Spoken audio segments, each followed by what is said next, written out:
nagkaroon ako dati, before is valvular disease. Nag-start ng valvular disease, karoon siya ng mga infection, karoon ng naging endocarditis. Naghalo-halo na siya.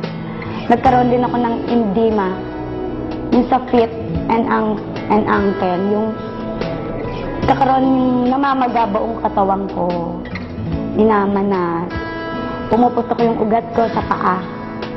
Di ako totally nakakalakad. Then yun yung ilang times akong nangyari sa akin yun, yung hindi ako nakalakad, hindi ako nakakabangon, hindi normally ang heartbeat, nagmamalfunction, dahil nga hindi siya yung properly, nag-shut yung ng blood circulation. 3 beses na ako nagkaroon ng angina attack. Yung first and second, niya, sinabi na niya sa akin yung 5 to 7 years ang average life ko. So, hindi ko na iniintindi yung sinabi niya sa akin kung ano yung disease ko dahil mahirap. Hindi ko inintindi yung kung ano yung sakit ko. Kundi iniisip ko yung magagawa ko in 5 to 7 years.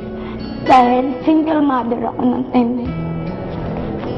Kaya lahat ng yan sa akin, lahat ng pwede kong inumin, lahat ng nag-aalok sa akin. Hindi ko tinatanggihan. Lahat iniintay ko. Kahit mahal siya, sinusubukan ko. Dahil kung ano yung makakabuti sa akin.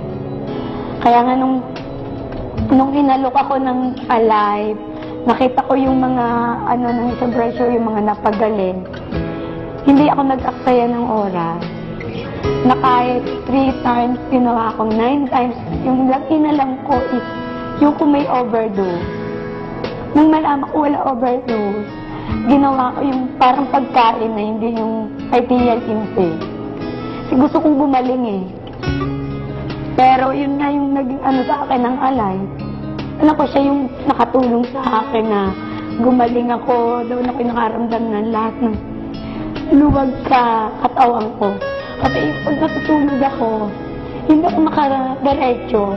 Talagang naka-incline ako, nakaupo lang ako.